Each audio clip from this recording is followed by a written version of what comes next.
Good morning छात्रों। आज का टॉपिक रहेगा तुम्हारा व्यापार खाता, ट्रेडिंग अकाउंट। ट्रेडिंग अकाउंट के बारे में तो आप जानते ही हैं। जो व्यापार खाता है, व्यापारी जब माल खरीदता है और फाइनल अकाउंट प्रारंभ करता है, उस समय पर वो 3 खाते बनाता है। व्यापार खाता, लाभ हानि खाता, आर्थिक चिट्ठा। तो उन तीनों में से फाइनल अकाउंट का पहला भाग होता है मैन्युफैक्चरिंग अकाउंट, दूसरा भाग होता है व्यापार खाता जिसे कहते हैं हम ट्रेडिंग अकाउंट, तीसरा भाग होता है लाभ हानि खाता। लाभ हानि खाता और चौथा भाग होता है आर्थिक चिट्ठा। उसमें से आज हम व्यापार खाते के बारे में महत्वपूर्ण जानकारी प्रदान करेंगे। व्यापार का आशय, व्यापारिक खाते से आशय उस खाते से है जिसके द्वारा यह मालूम किया जाता है कि एक निश्चित समय अवधि में माल के क्रय विक्रय से कितना लाभ अथवा हानि हुई, कितना लाभ हुआ अथवा कितनी हानि हुई। व्यापार खाते को और लाभ हानि खाते को, प्रॉफिट एंड लॉस अकाउंट को एक साथ भी बना लेते हैं। तो इसलिए आपको ये जॉइंट में भी देखने को मिल जाएगा। ठीक। और इसकी परिभाषाएं देखो, डेफिनेशन है कार्टर के अनुसार व्यापारिक खाता वह खाता है जो सकल लाभ ज्ञात करने के लिए बनाया जाता है। J.R. वॉटली वॉय के अनुसार व्यापारिक खाता वह खाता है जो माल के क्रय विक्रय का आर्थिक परिणाम दर्शाता है। इस खाते को बनाने में कार्यालय व्ययों को छोड़ दिया जाता है। इसमें केवल माल संबंधी सौदों को ही लिखा जाता है। को माल खाता भी कहा जाता है। खाते को माल खाता भी कहा जाता है। नॉर्थ कोर्ट के अनुसार व्यापार खाते का निर्माण इस प्रकार किया जाता है कि वह माल के विक्रय पर सकल लाभ को प्रदर्शित कर सके। व्यापार खाते को तैयार करना, जब हम तैयार करते हैं उस समय पर जो सावधानी बरती जाती हैं उनको हमें ध्यान में रखना अति आवश्यक है। ठीक, अति आवश्यक है। तो सबसे पहले लिखेंगे व्यापार खाते को तैयार करने के लिए हेडिंग का शीर्षक, जिसे हम कहते हैं शीर्षक। Heading of trading account, trade accounts, name of the form, name of the trade, for year ending, the date of which accounting year end. यदि व्यापार खाता वर्ष के अंत में बनाया जाता है या वर्ष के अर्धवार्षिक के लिए व्यापार खाता बनाया जा रहा है तो करेंगे trading account of for the half year ending, वर्ष के अर्ध में मतलब बीच में। व्यापार खाते का महत्व, व्यापार खाते का बहुत ही महत्वपूर्ण है। ये नहीं है इसका महत्व नहीं है, तो महत्व तो बहुत है। देखो, अब कहेंगे आपके क्या महत्व है। Importance advance of the trading account, यह सकल लाभ अथवा सकल हानि की सूचना प्रदान करता है। सकल लाभ एवं सकल हानि की सूचना प्रदान करता है। दूसरा, व्यापार खाता शुद्ध क्रय तथा राहित्य की सूचना प्रदान करता है। यह प्रत्यक्ष व्यय तथा सकल लाभ के अनुसार के निर्धारण में सहायक होता है। व्यापार खाते से हम व्यापारी को होने वाले लाभ निम्न करते हैं। लाभ की बात करें तो देखो, माल की लागत का अनुमान लगाना संभव है। प्रत्यक्ष खर्चों का खरीद पर प्रतिशत ज्ञात किया जा सकता है। प्रत्यक्ष खर्चों का लाभ पर प्रदर्शित प्रतिशत ज्ञात किया जा सकता है। इस प्रकार अब हम आपको ट्रेडिंग अकाउंट का नमूना दिखाते हैं। देखो इस तरह से हम व्यापार खाते का नमूना बनाएंगे। Format of trading account, name trading account of date after for the year ending, debit side और देखो क्रेडिट साइड।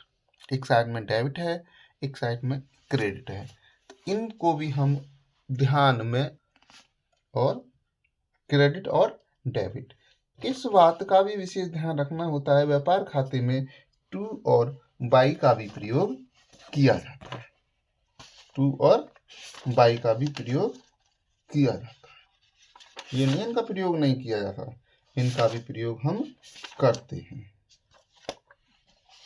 तो देखो, जब हम खाता बनाते हैं उस समय पर वो मदें हैं उनका जो हम प्रयोग करते हैं, इसको हम विशेषकर ध्यान में रखते हैं। अब ध्यान से सुने, जो मद व्यापार खाते की डेबिट साइड में प्रयोग की जाती हैं उनको हम थोड़ा सा समझें। कौन सी मद कहाँ से प्राप्त होती है और कैसे होती है। ठीक, देखो ये है आपकी ओपनिंग स्टॉक। इसको हम प्रारंभिक स्कंद भी कहते हैं, राहित्या भी कहते हैं। विगत वर्षों में जितना भी माल बिकने से शेष रह जाता है उसे हम चालू वर्ष के प्रारंभ में प्रारंभिक स्कंद या राहित्या या प्रारंभिक स्टॉक के नाम से ऊपर हम दर्शा देते हैं। उसके बाद अब राहित्या 3 प्रकार का हो सकता है। स्टॉक आपका इसमें आता है आपका कच्चा माल, तैयार माल और निर्मित माल। अब दूसरी जो मद होती है इसमें परचेज, जो कि हमने व्यापारी ने जो वस्तु खरीदी है, जिसको वो खरीद रहा है, तो पुनः विक्रय हेतु क्रय किए गए माल को हम क्रय कहते हैं, जिसे कहते हैं हम परचेज। अब इसमें से जो माल हम व्यापारी खरीद रहा है उसमें से कुछ ना कुछ भाग उसे नापसंद आने के कारण वापस भी करना पड़ जाएगा। तो इस बात को ध्यान में रखते हुए हम, अगर हमें जो माल वापस करना है तो उसको हम दिखा देते हैं लेस करके परचेज में से। ठीक है, आउट, और जो बचता है उसे हम सीधे आउटवर्ड रिवर्ड के नाम से भी, रिटर्न्स आउटवर्ड रिटर्न के नाम से भी जानते हैं, जो माल हमारा वापस होगा। उसके बाद आता है कैरिंग, जो भाड़ा है। जो माल हमने खरीदा है उस गोदाम से या उस शहर से हमें अपने शहर के लिए लाना है या अपने गोदाम के लिए लाना है या अपनी दुकान के लिए लाना है, उसको कहेंगे हम कैरीज। कैरीज माने भाड़ा, मतलब ढुलाई। बाहर से क्रय किए गए माल पर जो भाड़ा दिया जाता है उसे हम व्यापारी खाते के डेबिट पक्ष में दर्शाते हैं। उसके बाद आता है आपका कैरीज ऑन परचेज। क्रय करते समय अगर हम रेलवे द्वारा माल मंगाया गया था टू रेलवे फ्राइट्स ऑन परचेज। अब आता है कूलिंग एंड कॉस्ट, इसको भी हमें ध्यान में रखना पड़ता है। मतलब सरकारी पैकिंग व्यय, पैकिंग के समय पर जो व्यय किए गए हैं उनको भी ध्यान में रखेंगे। और उसके साथ साथ इनपुट ड्यूटी, इसको भी हम देंगे। अब आता है क्रेडिट साइड। क्रेडिट साइड में सबसे पहले लिखेंगे जो हमने माल बेच रखा है, sales account, sales less returns inward sales return, जो कि माल हमने वापिस से दिखाएंगे। Less returns inward sales return कह सकते हैं, लेस इनवर्ड भी प्रयोग कर सकते हैं या सेल्स रिटर्न्स भी। अब क्लोजिंग स्टॉक, जो बिकते जो माल बच जाता है हम उसे क्लोजिंग स्टॉक कहते हैं। उसे हम व्यापार खाते के क्रेडिट साइड में दर्शाते हैं। उसके बाद माल को बनाने में श्रमिकों को दी गई मजदूरी या वेतन या क्रय किए गए माल को लाने में दी गई मजदूरी को हम डेबिट साइड में दिखाएंगे। निर्माण के समय दी गई है तो प्रोडक्ट मजदूरी। उसके बाद फैक्ट्री एक्सपेंसेस।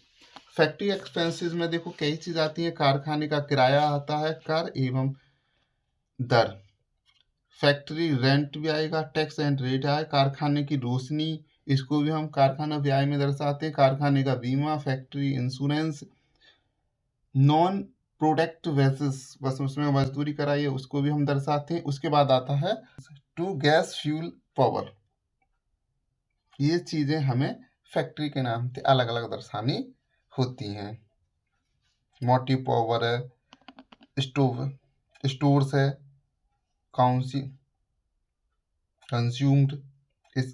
उसके बाद आता है मैन्युफैक्चरिंग एक्सपेंसेस। कुछ ऐसे खर्चे होते हैं माल को तैयार करने में जितने भी व्यय किए जाते हैं, जो माल को तैयार कर लिया, वे सभी व्यय व्यापारिक खाते के डेबिट पक्ष में दर्शाए जाते हैं, जैसे कि गैस, ईंधन, प्रकाश, शक्ति, जल, तेल, शीघ्र, ग्रीस, कोयला, रासायनिक पदार्थ, आंतरिक यातायात, इंटरनल ट्रांसपोर्ट ऑफ, ये चीजें आपको दर्शानी होती है।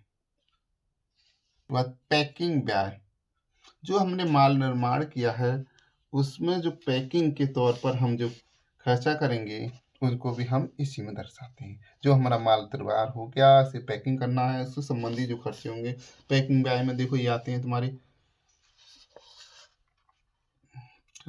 उदाहरण के तौर पर कौन कौन सी चीज हम पैक करते हैं, ट्यूब्स, बोटल्स, कंटेनर्स, पात, केसेस, कनस्तर, बॉक्सेस, इन चीजों को हम प्रयोग करते हैं। जैसे तो इसको भी हम व्यापार खाते में ही दर्शाते हैं। इस प्रकार प्रॉफिट एंड लॉस। अब इसको दोनों को बैलेंस करते हैं तो सेल्स बिका है। अब दोनों साइटों के अमाउंटों को टोटल करने के बाद में अगर क्रेडिट साइड का बैलेंस अधिक आता है और डेबिट साइड का बैलेंस कम आता है तो हम दर्शाते हैं, दर्शाएंगे आपको प्रॉफिट अकाउंट एंडल, और उस बैलेंस को हम दिखा देते हैं प्रॉफिट एंड लॉस अकाउंट और या ग्रॉस प्रॉफिट। तो यहाँ पे दिखा देंगे हम प्रॉफिट के तौर पर। अगर हमारा डेबिट साइड का बैलेंस क्रेडिट साइड के बैलेंस से डेबिट साइड का बैलेंस क्रेडिट साइड के बैलेंस से अधिक होता है तो उस समय पर डेबिट साइड के अमाउंट से जितना भी अधिक होगा उसे हम क्रेडिट साइड में दर्शाकर उसको बैलेंस को बराबर कर लेंगे, और जो अधिक अमाउंट है उसे हम दिखा देंगे बाई लॉस अकाउंट्स, और इसको हम ट्रांसफर कहाँ कर देंगे, व्यापार एवं लाभ हानि खाते में को। इस तरह से हम व्यापार खाते को तैयार करते हैं। ये है आपका व्यापार खाते का छोटा सा विवरण, जिसे आप ध्यान पूर्वक अगर सुने और समझें तो आपका बेनिफिट होगा और इससे आपके ज्ञान में वृद्धि होगी। Good bye.